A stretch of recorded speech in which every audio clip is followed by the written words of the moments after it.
This is Cecil Alexander, and welcome to Coffee Talk.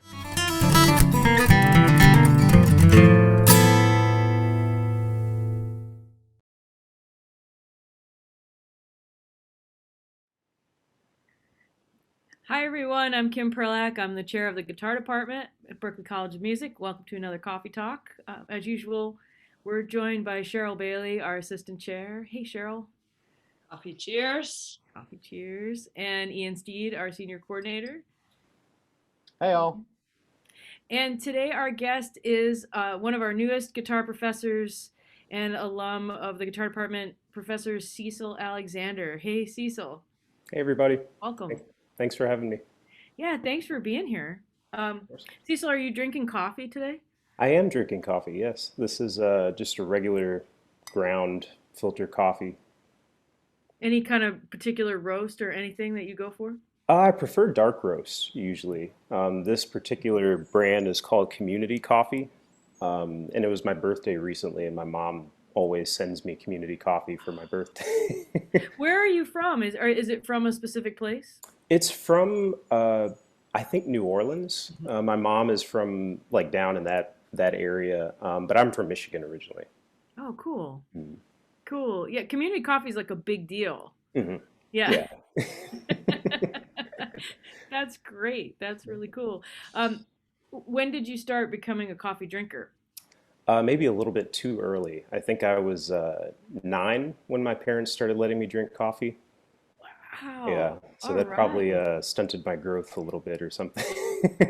Do you feel like it has contributed to your overall velocity on our instrument? Not really, to be honest. I feel like at the beginning of the day when I start drinking coffee, I get really like pumped up and I feel like, practicing something really specific, and then I just get super scatterbrained after like the second or third cup. Well, maybe that's it. Maybe it's probably more about the focus of your practicing Mhm. rather than the caffeine in your system, right? Yeah. That's great. Um, okay, so the next thing we usually go to are first days at Berklee, and so I think because I mean, you were a student here at the college, and then you went away for a short time, and now you're back as a relatively young member of the faculty. So I think it'd be really fun for people to hear about what you remember about one of your first days when you were a student, and then what your impressions were coming back as a teacher. Sure, yeah. I mean, when I was a student at Berkeley, I just remember being like so overwhelmed the first week by just like how many amazing musicians I was surrounded by, because I come from a small town originally, and I was like really the only person that I knew that was taking music seriously. And then to come to Berkeley where everybody's that person in their hometown. So I was just like soaking it up, really, like trying to play with everybody, trying to play as many jam sessions as I possibly could, and meet a lot of people, and now as a professor, like the first day, it kind of just felt like settled, like like it felt like I was back home or something like that.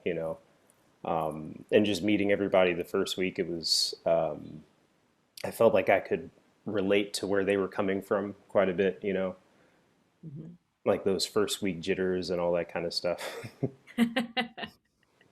What did it feel like to be teaching in the same spaces where you were a student? Did you have any moments like that where you kind of had a moment of flashback? A little bit, yeah. Like maybe when a teacher chewed me out for not working on an assignment or something like that. But yeah, I don't know. It just kind of felt like I was back at Berkeley as a student, but I didn't have any homework. A little bit. That's really cool. Yeah. Um, I think that everybody in this hang today is a has that common experience of being a relatively small town kid with the guitar. Yeah. Um, I know that we've all talked about it at different times, and I'm wondering did that how did that affect the way that you practice? Did you feel like kind of having to motivate yourself helped you? Like how did that affect you, like kind of being on your own when you were young with the instrument? Yeah, I think early on, like when I started playing when I was maybe 7 or 8 years old, it was hard to stay focused just because I didn't like have anyone to, look up to or see like, if you keep practicing, this is the point that you will get to. And also like YouTube wasn't really big, so I couldn't like, just go on YouTube and look up like Jimi Hendrix videos or BB King videos or something like that. So I actually ended up, I took lessons for maybe 2 years and stopped playing guitar altogether for another 2 years and picked it up again when I was 12 or 13. And then like, information was a lot more easily accessible, and I could like go on YouTube and look up, this is how you play Little Wing by Jimi Hendrix, and somebody like showing you exactly where to put your fingers and all that kind of stuff. Mhm. So that was that played a big part in just like staying motivated and like kind of keeping on the path, I guess. And then it wasn't really until I got to high school and I did the 5 week program at Berklee that, that was kind of like a little taste of like, oh, this is what's out there. These are like kids that are the same age as you and they're like killing it. Mhm. So that was kind of motivation, like I said, just to stay focused and keep going, I guess. Yeah, I want to hand this to Cheryl in a second too, but I'm wondering, like for you, when you started to make that transition from learning tunes and sort of, watching instructional things to like, okay, this is where you put your fingers, to really learning in the fretboard in a deeper way. Mhm. So that allowed you to create your own materials and be able to improvise and kind of take hand of things. How did that transition feel to you? Do you remember making that transition? Because I think a lot of people are in that moment where they're really enjoying playing, but Mhm. then that transition to knowing the fretboard more deeply feels really daunting. Yeah, yeah. I think that first happened like right before I went to 5 week, actually. Like I just kind of had this impression that that was something that I had to get together before coming to Berklee, even for a summer program. So I spent like maybe a month leading up to 5 week, like learning modes and like really making sure that I had the names of the notes on the fretboard internalized and all that kind of stuff. So yeah, I definitely remember like the exact moment. I was like, okay, I got to get this together. And I guess the thing that goes hand in hand with that, like when people hear you and when I watch you play and hear you play, I'm really moved by just the way you move on the instrument and the way it sounds. And as a classical musician, I relate to that because I've always felt like if something looks really fluid, it's going to sound really fluid. Mm, And from a technical standpoint, I love to watch your hands move. I love thank to you. watch you breathe when you play Mm, because you're so relaxed. And if you haven't seen Cecil play, you can go to our YouTube channel and you can watch him play. And just the way you move on the instrument is fluid and relaxed, and you're definitely breathing. And you can hear that breathing in your phrasing. mm, No matter how fast you're going, you could play these really open sounding, beautiful melodies with a lot of space. You could play something really rhythmic where again you're leaving space, and then you could just play, the fastest run maybe any guitar has ever seen. And then it just lands like the classical teachers I had would say it's like landing a plane, like you're coming in for a landing, and you seem like you're having a good time when you're doing it, and you seem loose, like all the things I watch for in someone's hands and shoulders and face, like to learn from myself and to watch for in others. You have that, and I'm wondering, like, that clearly comes from a lot of very intentional practice. mm. And so, could you talk a little bit about how you developed your process to practice your technique and your tone production? Because that's the other element of it, right? Is that you have this beautiful control over your tone where you can change the shape of your notes and you can make them Mm. short or long or fat or thin or bright or warm. Like, how do you go about practicing that?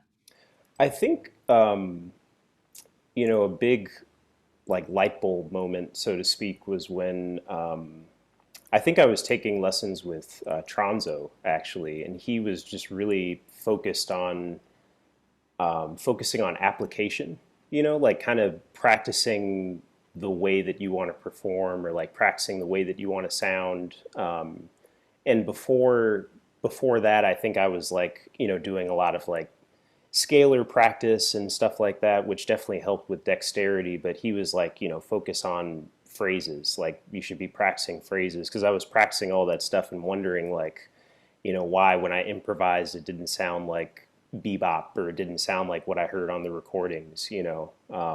So I've spent a lot of time just kind of working on vocabulary, working on playing along to recordings. That was a big thing. Like not even just transcribing, but like, you know, turning on a Kenny Burrell record or a Wes Montgomery record or something like that and trying to match the way that they phrase while playing like my own phrases, you know, and trying to match the way that they pick and their timbre and touch and everything like that.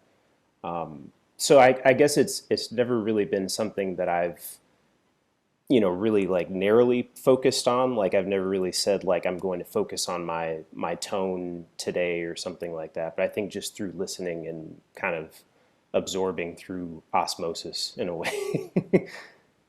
I think that's really important. I want to highlight something that you said about making connections. Mhm. Um, and I want to say to people that the professor that you mentioned is David Tronzo, who's also done some interviews on Coffee Talk that you can go back and cross-reference and see some lineage here. Like now you're the colleague of your teachers, so that's pretty cool. But I think that this thing that you said about, you know, practicing the scales, because everyone has to practice scales and modes at Berklee when you come as a student, and hopefully even no matter where you are, you're doing that.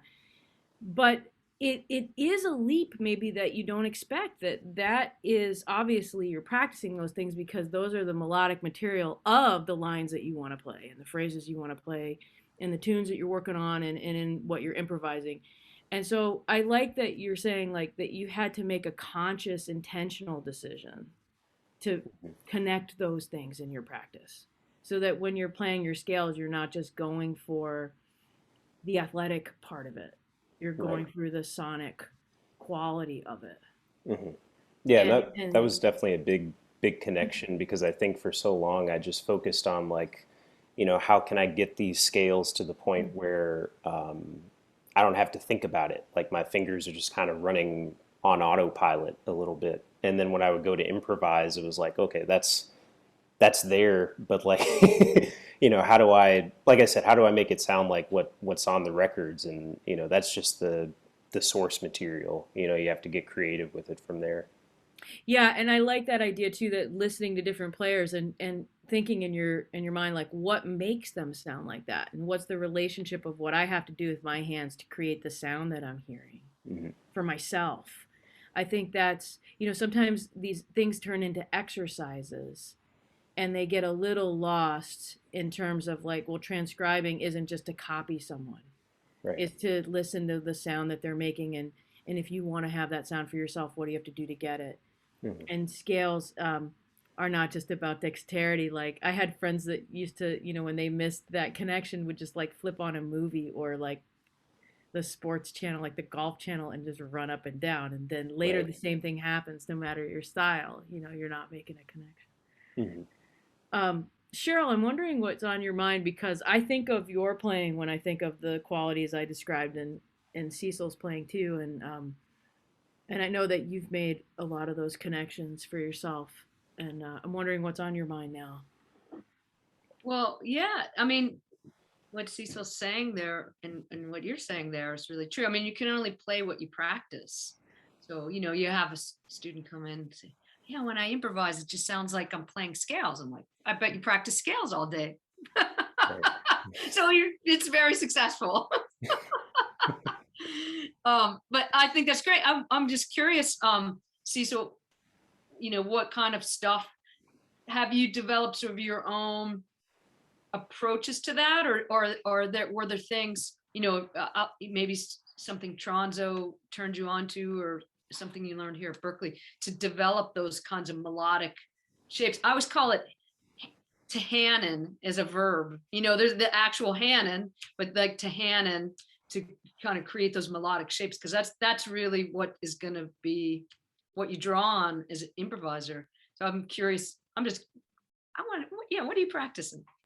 Sure. Well, I think a big thing was transcribing, but transcribing in a very specific way. When I started my master's at William Patterson in New Jersey, I had this ear training class where the teacher was like really stressing singing everything, and that was something that I had never really thought about. Like I had, seen videos of like Kurt Rosenwinkel and he sings while he plays, or like Keith Jarrett or Oscar Peterson or somebody like that. But I just thought that I didn't really think that it had any benefit. I didn't really know or understand that that allows you to play more melodically, that allows you to follow your ear. So after that class, that just kind of became the way that I transcribed. Like I would, listen to a solo like 10,000 times, be able to sing most of it. Sometimes I can't get like something because it's too fast or the contour is too weird or something like that. But just trying to like get the notes inside of my ear, I guess, and vocalize it some way, I think is really important. And then I would learn it on my instrument, preferably from the way that I sing it, because I felt like that was like really just connecting my ear to my instrument, so it could get to the point where if I'm playing in a group setting, and somebody plays like some fill, I can like use that as melodic material. Or if like the bass player plays some interesting thing in their walking line, I can use that as melodic material. And then after that class, like that just kept getting stressed like throughout my masters. Like different teachers would like I'd bring in some lines that I was practicing, and the teacher would say, "Well, can you sing it?" And I'd be like, "No." And he was like, "Well, don't play it then." So I think that that's like the bulk of what I practice is just trying to connect everything to my ear. So if it's like 2-5-1 licks that I'm working out over a specific tune, I'll make sure I can sing it. Or if it's even just learning a new tune, I'll try to sing the bass notes. I'll try to sing like arpeggios through the changes and all that kind of stuff. Because that kind of, I feel like in itself gets me past the point of thinking when I'm improvising and just reacting. Cecil, I think you're in a unique position in some ways because you graduated fairly recently. And there's a lot of people, especially now, kind of coming to the end of their time at Berklee and they're starting to think about what comes next. And I'm wondering, like, if you look back, I know you went and did your master's and you're talking about what you're learning there. What were some of the things that you did professionally while you were in your master's to like just to start building like the playing part of your career or the teaching part of your career? Because it feels like you did both of those things pretty consistently after Berklee. Yeah, I taught a lot. Like right after finishing Berklee, my wife and I moved to Arizona, and we were both like teaching at music studios and just trying to get that kind of experience. Um, Once I moved to Jersey for my master's, I started doing like Zoom lessons and things like that because I was trying to like build a social media uh, presence, I guess. So I was posting a lot on Instagram and Facebook and getting students that way. And I was doing a lot of recording work that was also from social media, and a lot of competitions as well. I always felt like that was just a good way to like meet like-minded guitarists and kind of like um, help get a foot in the door in a way. So I did those as far back as 2017. I think that was the first one I did, which was the year after I graduated. I want you and Cheryl to both talk about competitions for a minute because there's so much, you know, people have mixed feelings about competitions in the classical world and in the jazz world. And I think that both of you are such expressive musicians and you have your own voice on the instrument, which is one of the arguments against competitions, right? That they kind of put you into more of an athletic approach to the instrument. But you both did them, and you both very famously were finalists in the Monk competition, which is now the Hancock competition. and there aren't very many of you in that club. And so I would love for each of you to talk about, your approach, like Cecil, maybe build on what you're talking about, like why you thought they were important and what you got out of them, and what advice you might give to people who are interested in that pathway. So Cecil, you can decide if you want to go first or if you want to throw it to Cheryl for a minute. It's up to you. Cheryl, do you want to go first? Yeah, I win.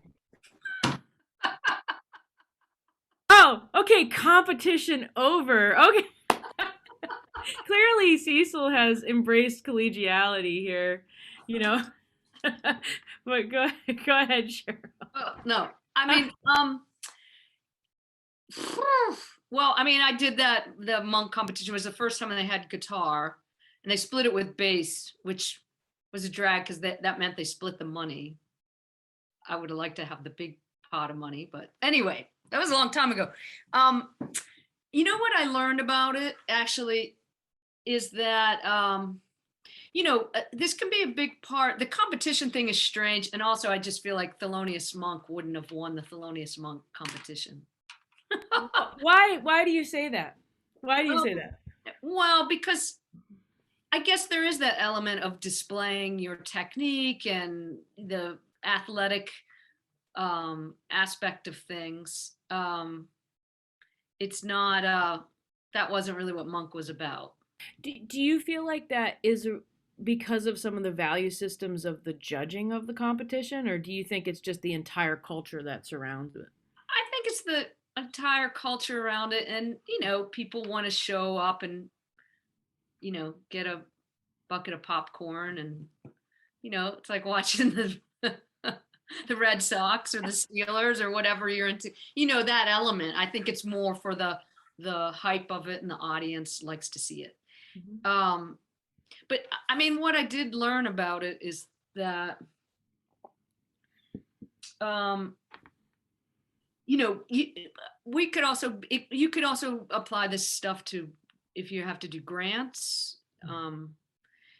Really dot your I's and cross your T's with what the requirements are of what you're being asked, because it was so specific with the Monk thing. There were so many really great guitarists, and they have to set the parameters really tight so they can eliminate people, because there's so many great guitarists. How are we going to make that call? So they had really strict rules, and when I did it, when you had 9, I think it was 11 minutes. Like, really, you have 11 minutes. You have to play a ballad, a medium tune, and an up-tempo tune in 11 minutes. So then I said, wow, that means it's got to be 10:59. You know what I mean? And so I think there were some other players. So that was my thing, is I followed the rules exactly how they wanted it, because there were some other players that I felt were a lot better. I know were a lot better than me, but they didn't follow the rules. So that makes it easy for them to eliminate them, because everybody is a really high level player, and they only have a short amount of time to make this decision. So if they have ways to discard you, they will. So that was the first thing. It's like, so that would be true if you're writing a grant or any of those things. Really do what they're asking. They say they want it in the key of A flat, and it's got to be 14 measures. That's what you're going to do. Because if you do less or more, they eliminate you. So that was the one thing, is like, really pay attention to that. Now, and I have to say, I mean, I was really prepared for the second round, and then when I made it into the final, I was so shocked. I wasn't really prepared for it. And so the guy that came in first, he was prepared for it in that way. Like, he came with arrangements, and I was sort of just so in shock, because it was the next day. Like they said, you made it in the final and tomorrow is the thing. I was like, all I did was I want to play something I'm comfortable with, because I was so freaked out. So I think, looking back on it, if I had really seen myself advancing all the way to the end, like the guy who came in first, he was prepared. He put on a great show. He had these great arrangements, and everything was there. And I was just like, if I can walk off that stage and, feel happy that I won. So I guess I won in that way, but, but the guy who came prepared to really come in first place, that's why. So that's what I learned about it. I think that's great advice for anyone who's doing anything that feels competitive, is that idea of like, see yourself successful at the end, and then you're reverse engineering what you need personally to feel comfortable in that situation, to give yourself the best possible situation. That's really valuable. I mean, we could take that advice and send it to every student who's looking at final exams today or anything. I think that's really good advice.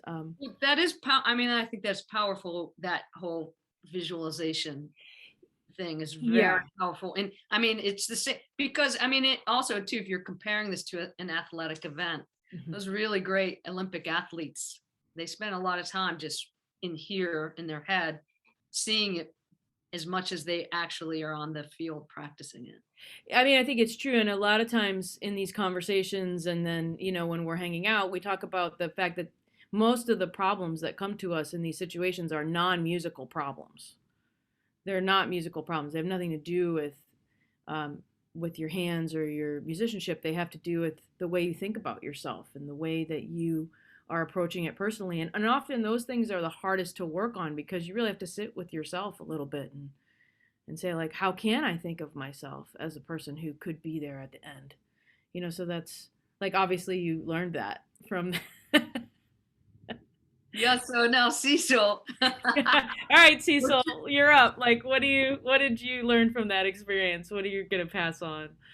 Well, I have to echo what Cheryl mentioned about the second day of the competition. Like, I was just kind of so in shock that I just didn't even give any thought to the final round. Like, I put so much like thought and preparation work into the semifinals, and I like perfectly imagined like, okay, this is how this tune is going to transition to this tune. And it was just like very, neatly arranged.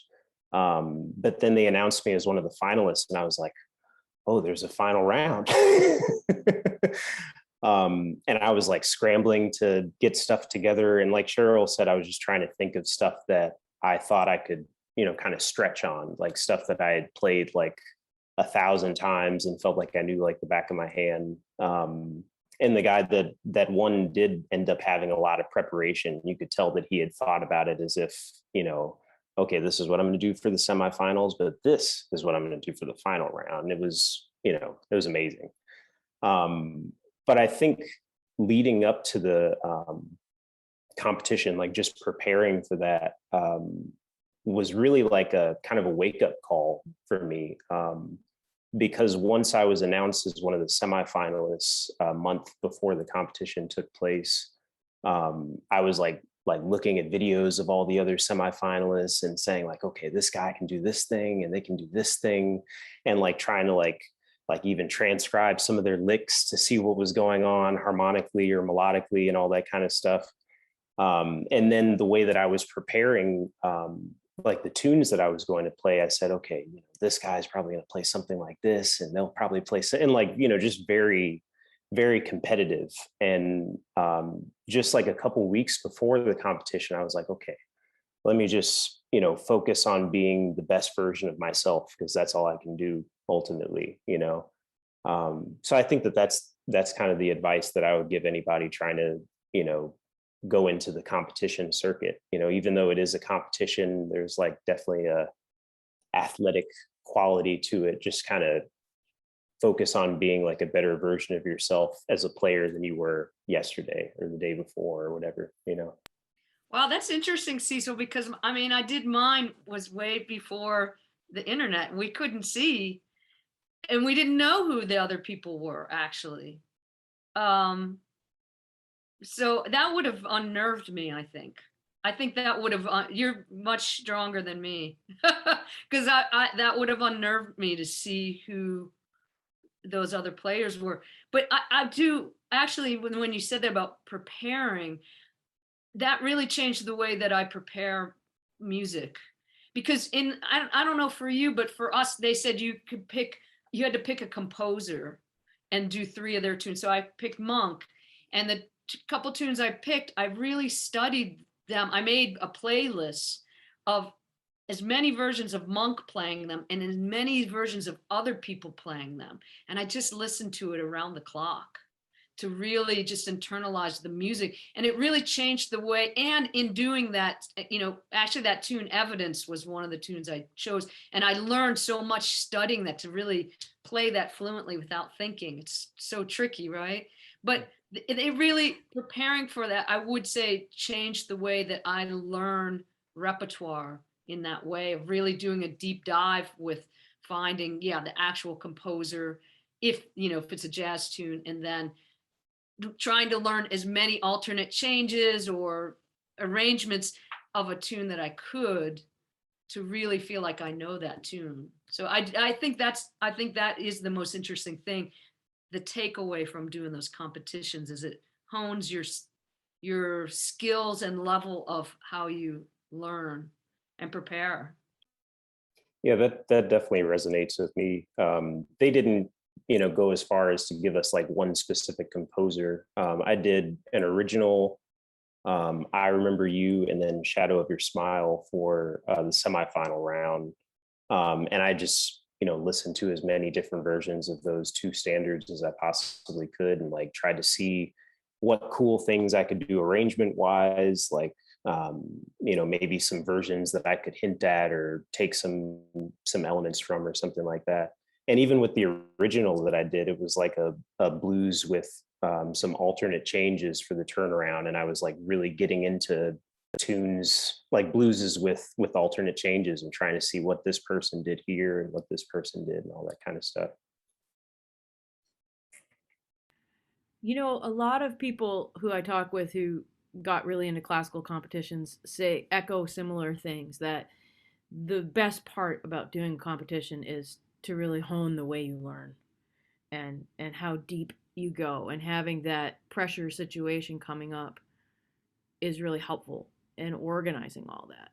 And I'm wondering, coming out of that, I think there are some people who I've worked with in the past have had a hard time like exiting, in terms of really doing kind of what you were talking about, Cecil, like trying to be the best version of yourself, but maybe not like kind of coming back to yourself after you're so focused on repertoire. And maybe it's a little different in jazz because there's so much of you in the improvisational aspects of things. But how did you transition sort of out of that period of your life into what you do now? Do you feel like there was a process there, or do you feel like it was just sort of a natural progression? I kind of feel like it was sort of a natural progression, because like I mentioned, I did a lot of comparing myself to other players and like seeing where they were coming from, like improvisationally, even just like technically, like what other people could do that I couldn't do, basically. And I think that last competition that I did, the Hancock one, was like I said, it was a big wake up call. And coming out of that just kind of solidified like what I wanted to do as a musician and as an artist, like what direction I wanted to head into and like what things really resonated with me. And I just kind of put more emphasis on just being honest in my expression rather than like, saying, oh, I can't do this thing that so and so can do and all that. What about for you, Cheryl? Um, I don't know. I just think that whole process and all those aspects that we're talking about were really powerful for me. Just the process, and deepening that. Um, I mean, I didn't, yeah, like I said, actually really glad I did it at a time when I couldn't see what the competition was doing. I don't know if I could have taken that kind of pressure. So, you know, so that's cool. But so now I know Cecil.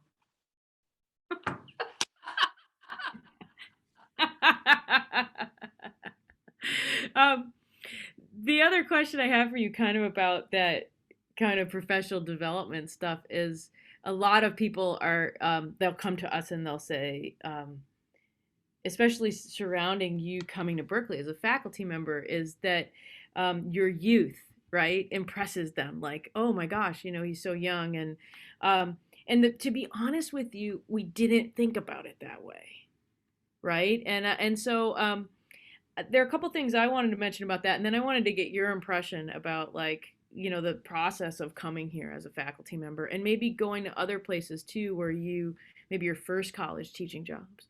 Um, for us, we were in a situation where we really needed to hire some faculty, and we had been hearing about you from other teachers that you on our faculty that you play with, and also in the ether were all of your teachers here who really remembered you. And they would say to us things like, hey, listen, I know that this might be on the horizon, but there's this guy. And I have to say, like, he was always really responsible, and he was really cool, and he came to all my office hours, and he asked great questions, and he was a killer player, but he was always really nice to the younger students. And I just feel like you should keep your eye out for this person. And it was all things that you may have done in a lab or an ensemble or a classroom class that you probably didn't even know. You were focused on whatever it is that you were doing.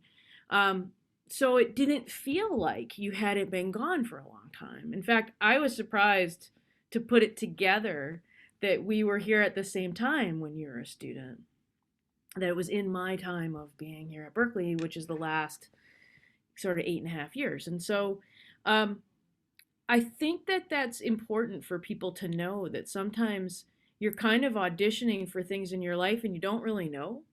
Because in a way, what's happening is people are like, we need this thing to get done, whether it's a part that they need played or a role that you need played. And you're like, who can we count on? Like, who would be adaptable, who would be able to handle this, and who would be a great fit. And so it may have felt like to you things came out of the blue when we called you, but the truth is we had been sort of hoping that there might be a way to connect with you on this kind of level, and then we just kind of lucked out. The timing worked out for all of us, right? And that's the other thing, is that sometimes we don't even know when the timing is going to work out and we can bring someone in. So could you talk about that a little bit, like what your impressions were with that? Because I think a lot of your students are probably like, hey man, like, how do I do the things that you're doing professionally? Yeah, I think it definitely felt like it came out of the blue when I got the email from you. But I think just what I try to, I guess, tell all my students is just to really take everything seriously, because and this is going to sound kind of weird and big brothery, but you never know who's watching. And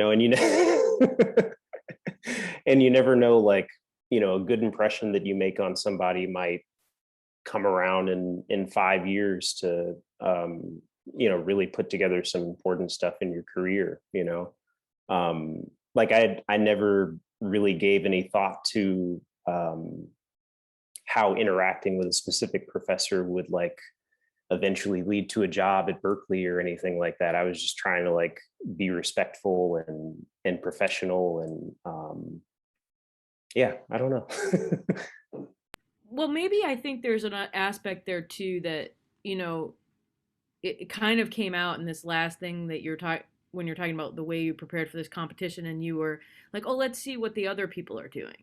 And that takes a lot of courage, I think, is what I'm trying to say. And sometimes, like, doing these things that seem like not a big deal, like going to someone's office hours and being open to things that are challenging for you. I think that sometimes comes across in a way that, as courageous as someone who's able to sort of say, I'm not really sure I understood what was going on, or I want to push myself in a different direction or a new direction, or I want to learn more about this. And it's not an easy thing. Everybody thinks, oh yeah, there's office hours and you get to spend time with all these great musicians. But when you go there, you're really putting yourself out there, to go to someone's time and say, yeah, I'd like to play a tune with you. It's like, wow, you're putting yourself on the line in a way that is impressive in a way. But you have to kind of find enough curiosity maybe to outrun your fear in those moments. But it feels like from what people have remembered of your time here, that you were able to do that. And how were you able to do that when you're in the middle of all of this information kind of coming down on you? Yeah, I think an important word that you mentioned is just being curious, and being just really curious about what people's approach is to a specific thing, like whether it's the way that they work out a tune or something that they do technically. And in a way, it kind of feeds itself into like you just being centered on your growth and just kind of staying in your lane in a way. Um, so yeah, I think that was a big thing when I was a student at Berklee, was just like the amount of information that was coming at me frequently. But I just tried to kind of I don't know, see how it could apply to like my playing and my composition and the things that I wanted to do in my career, I guess, rather than like saying, oh, I have to take all of these things and morph them into my approach. I would just kind of like pick and choose in a way, and see like what resonated with me the most, I guess. Ian, there's a question that you always ask, and I feel like it's a good time, or to ask other things that might be on your mind. Yeah, definitely. So this is a question that we ask everybody on this podcast, which is, what's something that students should be thinking about that they might not be thinking about? And maybe you kind of already answered that with everybody's watching, but like, what's maybe a question that they should maybe ask that they might not even think to ask? That's a good one. Um, I had actually a student ask the other day something that I wish that I had asked a professor when I was a student at Berklee. And I do think it's something that a lot of people should ask. And that's just like, where do you think I'm at right now? And how can I get here? Like wherever here is basically. And I think, again, that kind of like is related to like being curious and being like focused on your own growth and that kind of thing. But he really just wanted me to be super honest with him. Like, what can I do? What am I good at? What are my strengths and weaknesses? And how can I just improve my playing and take it to the next level? Because he gave me a very clear idea of like, this is where I want to go. How do I get there, basically? Cecil, were there classes that you took at Berklee that impacted you in a way that you didn't expect? Like maybe something you thought like, why am I taking this class? And now later you think, oh, yeah, okay. Were there things like that? I think recital workshop, actually, when I took that, it was at 9 a.m. on a Thursday. And it was kind of a pain to wake up for. But yeah, while it was happening, I was thinking like, this is kind of weird. Like, how is this gonna how is this gonna help me in the future? But now I think it definitely impacts the way that I would like program a set, for example, or like um I think that's kind of something that I lost sight of while I was a student, was like I was just trying to, if I was preparing for a recital or performance or something like that, I would just think like, what can I do that's going to make all my friends in the first row like woo, or like come up to me afterwards and say, oh man, that was killing, rather than thinking about like, if I was a non-musician and I was sitting in the audience, what would I like to hear? I definitely wouldn't like to hear like a bunch of tunes in 17/8 with like all these weird scales and stuff like that. So yeah, that class definitely helped in that sense, just thinking like, I guess, being considerate of your audience and what kinds of things they might like to hear. That's cool. So as a like now in this part of your career, like as a professional player, you have found a way to use social media and use YouTube and use that aspect of things as just an integral part, it feels like, of what you do. Um, can you talk about that for a little bit? Because I think there's a way that you could teach some of us who are older who did not grow up with this like in the same way as a tool. You know what I mean? I think we see it a little bit more on the side, but it feels like you've really started to use it um, as just kind of one avenue of the way that you operate professionally. Mm. I think really I use social media at this point just to kind of like keep track of where I am at different parts of my development, like so that I can go back and watch a video of myself from like 6 months ago and see what kinds of things I'm working on and all that. But I think in the grander scheme of things, it's just a means of like staying visible, because again, to echo what I said earlier, you never really know who's watching. Like I was using social media for like Instagram in particular for 2 years, and just like posting regularly and using it to keep in touch with friends that I went to school with and all that kind of stuff. And then like one of my favorite musicians alive right now, like reached out to me and he was like, "Hey, what's your number? I'd love to get together and do some playing sometime." And I was like, wow, like this is, he's like writing me from his phone. Like it was just so weird. And I think that was like enough of a push to start getting serious about it. And for a while I was thinking like, oh, so and so liked my video, or this could lead to this opportunity and that kind of thing. But yeah, I think now I just kind of use it to track my progress, because I don't like to get in my head too much about those kinds of things. But I think it's good to kind of keep in the background, is that, like I said, you never know who's watching, and you might have one of your favorite musicians reach out to you and say, "Hey, let's play sometime," or I've had it lead to like recording opportunities with some of my favorite musicians and stuff like that. And it's just great to it's kind of like actually Lyle Brewer described it as like the great equalizer. Like everybody's just talking to each other, and it's just like a big community that, I don't know, spreads across the whole world basically. So Lyle Brewer that you just mentioned is another professor here, and you're absolutely right that he really has used social media in a way that I've noticed as well. And I think what you both have in common is maybe something that younger players aren't thinking about as much, in that it's important to be intentional about what you post and how you sound in your posts. And sometimes people are just like, "Oh, I'm just practicing this lick and I don't really have it," and they put it out there. But then that's maybe how someone would say like, "Oh, I wonder what this person sounds like," and then they would hear that. So what do you want people to hear? Is that something you think about a little bit, or? It definitely, I'd say like the bulk of the time that I've been using social media, that's something that I try to keep in mind, is like just getting the perfect take, because you never know who's watching. I keep saying that.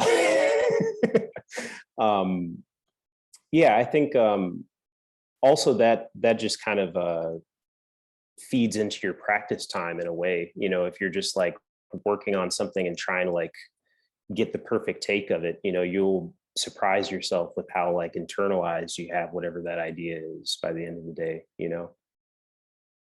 Yeah, I think that's right. I mean, I think Cheryl and I grew up in a time when we recorded ourselves with cassette tapes, which wasn't that long ago. I just want to say, right? I used to do that too. Right?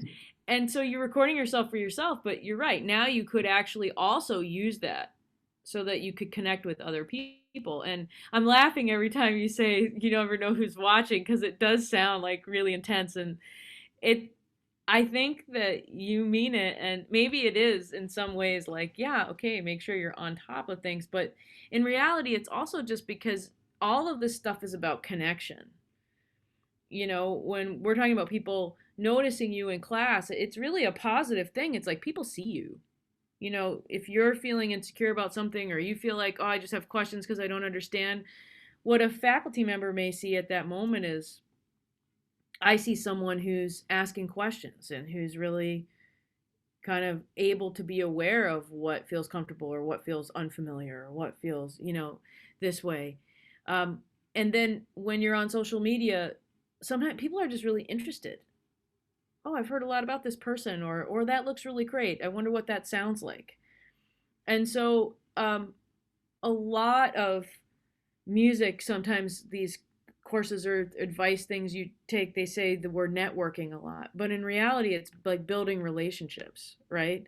And so what you're able to do in class was see that, like, it's not just like this required thing that I have to do and check off the box and I'm kind of in a vacuum here, and you're making a connection with the professor and with the other students, and then that's what you're using these tools for on social media, is like you're putting things out there, and then the idea is that people could connect with you.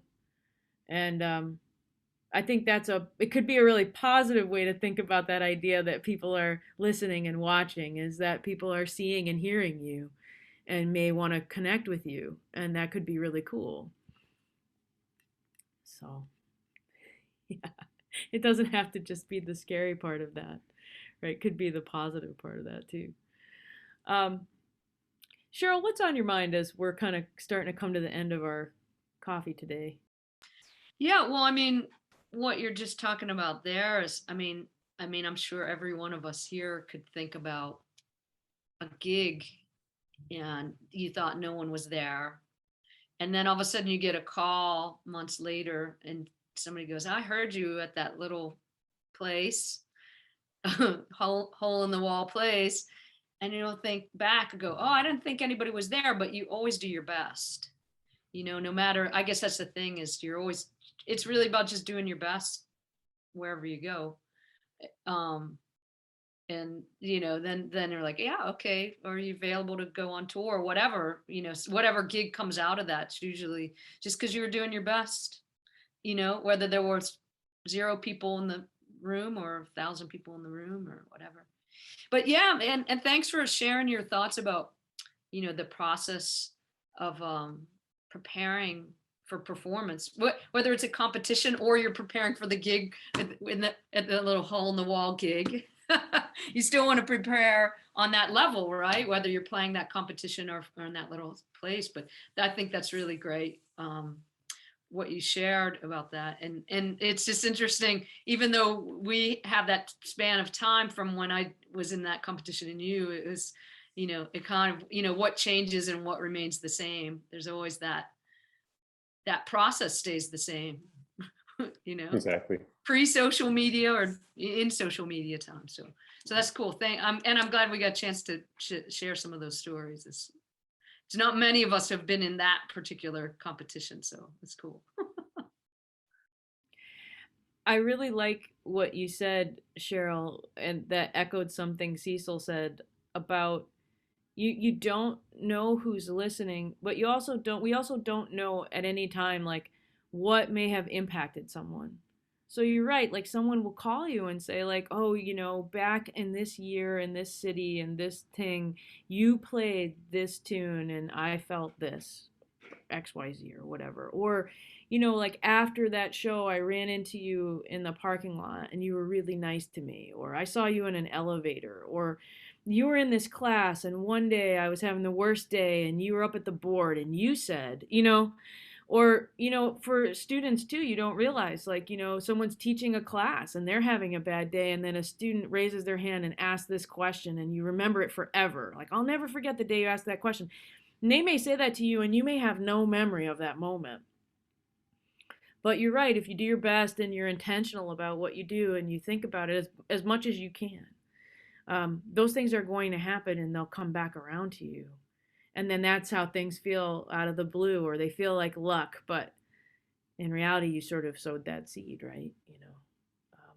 Right. Yeah, I think something you mentioned about like the idea of networking should really just be building relationships, like you said, you played a show and then you talk to somebody in the parking lot, you don't be rude to them. Just Yeah. treat them how you would want to be treated, and then they'll remember that, Hmm. or interacting with a professor after class or during class or going to their office hours or something like that. Don't think of it in terms of like networking, because I feel like that can make it seem like, what am I trying to get from this person almost, just building relationships, I guess. Yeah.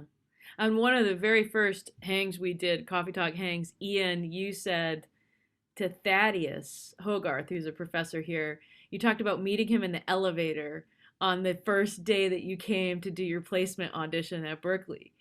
And his face was so surprised, and you remembered everything he said to you and everything, like every little thing about that moment and exactly where you were.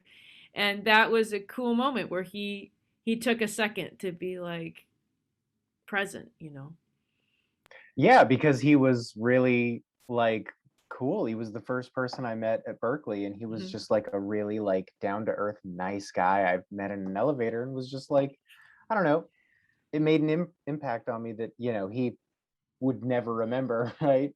Mhm. So yeah, I like that, and also just like the stuff you were talking about really just kind of resonates with taking it all seriously, right? And yeah, Yeah. whether Thanks. that's like being present and like really doing your best at whatever, but also just like being a good person, right? There was a clinic with Julian Lage that he did when I was a student, Mhm. and people were asking him specific things.